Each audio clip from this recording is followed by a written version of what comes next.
दोस्तों से बड़ी खबर निकल के आ रहा है। खेसारी लाल यादव का जो मटक मटक सॉन्ग था वो दोस्तों फिर से वापस आ गया है। दोस्तों उस गाने को डिलीट हो चुका था वो यूट्यूब से, तो दोस्तों वो गाना आज फिर रिलीज हो चुका है।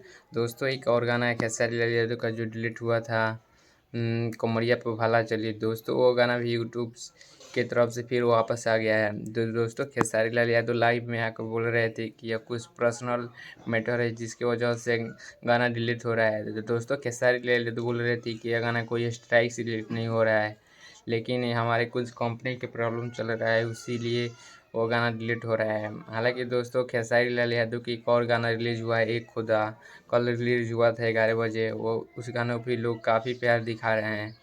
दोस्तों खेसारी लाल यादव का मटक मटक और कमरिया पे भाला झरी और ये खुदा, दोस्तों आप जाइए उस गानों को सर्च करिए और ज़्यादा से ज़्यादा प्यार दिखलाइए और खेसारी लाल यादव को फुल सपोर्ट करिए।